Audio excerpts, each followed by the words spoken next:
Primero voy a hablar sobre la estructura del Lazarillo de Tormes y luego voy a hablar de sus temas principales. Primero voy a, Primero voy a hablar sobre la estructura del Lazarillo de Tormes. La novela consta de un prólogo y 7 tratados. El prólogo es ambiguo y no aclara la intención del autor.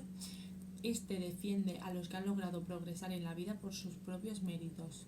Los tratados tienen una extensión muy diferente, ya que el primero, segundo, tercero y séptimo son los más importantes y extensos y tienen a Lázaro como el protagonista. Y los tratados cuarto, quinto y sexto son más breves y tienen a Lázaro como el narrador. En esta hay una gran desproporción entre el periodo de tiempo narrado y su extensión. Primero, el prólogo. Se elogia la novedad que se va a tratar, señalando que, según los gustos de cada cual, se puede obtener de su lectura deleite o provecho moral. Además, se menciona la honra y la fama. El prólogo. Os voy a hablar de los tratados. Tenemos el tratado primero al tercero, que es el proceso de aprendizaje. Los tratados primero al tercero son los más extensos y forman un bloque en el que el Lázaro niño va descubriendo con sufrimiento el mundo que le rodea y en el que debe aprender a sobrevivir. Tratado cuarto al quinto, que da la adolescencia del Lázaro. En estos tratados aparece un Lázaro algo más maduro, que se pone al servicio de un fraile de la Merced y un vendedor de bulas. Con ellos comprueba la vida poco cristiana de algunos clérigos y cómo el engaño se ha convertido en un patrón habitual de la conducta social. Tratado Tratado sexto al octavo, que es la madurez de Lázaro. Tras estar brevemente con el pintor de panderos, un Lázaro prácticamente adulto entra al servicio de sus 3 últimos amos: un capellán, un alguacil y el arcipreste de San Salvador. Con ellos alcanza sus primeros oficios y puede vestir de una forma honradamente, y acaba contrayendo matrimonio. Tratado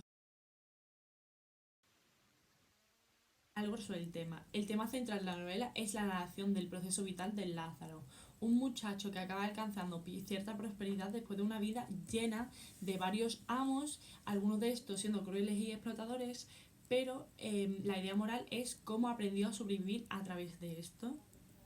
La religión también aparece en esta novela, pero de una forma criticada, ya que 5 de sus amos eran religiosos, como el clérigo, el mercedario, el arcipreste, el buldero y el ciego.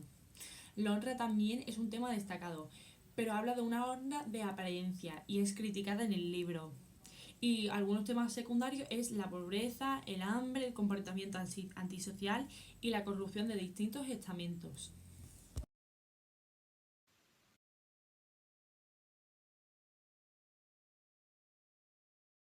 Muy bien, pues a mí me toca hablaros acerca de los personajes que se presentan a lo largo de la obra del Lazarillo de Tormes. Cabe destacar que se guían mucho por la avaricia y por los intereses materiales. Son muy individualistas, pero más que nada el Lazarillo, el pícaro, que es el mismo personaje, el protagonista, lo hace para sobrevivir a la sociedad en la que le rodea. Pero la nobleza, la justicia y el clero, que son la clase alta, son fuertemente criticados por este tipo de actitudes, ya que ellos tienen pues los medios más facilitados para sobrevivir. En cambio, el pueblo pues lo tiene más complicado. Por eso los personajes que aparecen a lo largo de la obra son muy individualistas. En primer lugar nos encontramos al Lázaro. Es el personaje principal de esta obra y este pícaro, pues como hemos dicho, está rodeado por una sociedad muy complicada que tiene un linaje muy marcado por la delincuencia y el deshonor. En muchas ocasiones intenta pues mejorar esto y no actuar de manera delincuente, pero pues la sociedad en la que viven no le deja porque tiene que alimentarse y poder sobrevivir. ¿Cómo lo hace? Pues dedicándose a la mendicidad y al hurto, que es básicamente pues a mendigar y a robar. Lo que le diferencia a Lázaro de los demás personajes en este ámbito es que él roba por necesidad, no por gusto, porque es un hombre materialista, pero también es muy práctico, que intenta pues arrimarse a los buenos para ser un hombre de bien y para mejorar su vida, por así decirlo. Vamos a hablar del siguiente personaje, que es el ciego, es uno de los amos que tiene el Lázaro, y es un personaje pues muy independiente e ingenioso que saca a Lázaro de su inocencia a base de golpes. Es muy criticable a veces su comportamiento con el Lázaro porque puede llegar a ser violento para llegar hasta qué punto enseñarle lo que es la vida real en un contexto más hostil al pícaro. De los 9 amos que tiene el Lázaro es con quien pasa más tiempo, ya que gracias a él pues hemos dicho que le enseña lo que es la vida real. Hablemos de los personajes religiosos, que son 5 de los 9 amos que tiene el Lázaro. Nosotros solo nos vamos a centrar en 3. Cabe destacar que pertenecen al mundo de la iglesia, al mundo religioso, obviamente, y son fuertemente criticados por su comportamiento, que está ligado a la avaricia, al materialismo o al egoísmo también. Empecemos por el clérigo de Maqueda, que su avaricia lo lleva hasta tal punto de llegar a engañar al pueblo, y este factor es lo que lleva al Lázaro al borde de su muerte. Otro fraile, que es el fraile de la Merced, pues es criticado por su actividad sexual muy impropia de la clase social a la que pertenece. Y por último, al arcipreste de San Pedro, que se acuesta con la mujer del Lázaro. Todas estas actitudes contradicen el hecho de que sean personajes religiosos. Y por último tenemos al escudero, que este personaje representa a la nobleza y siempre quiere mantener las apariencias, hasta tal punto en el que prefiere pasar hambre antes que trabajar, ya que los nobles pues no trabajan porque ya tienen todo pues más fácil.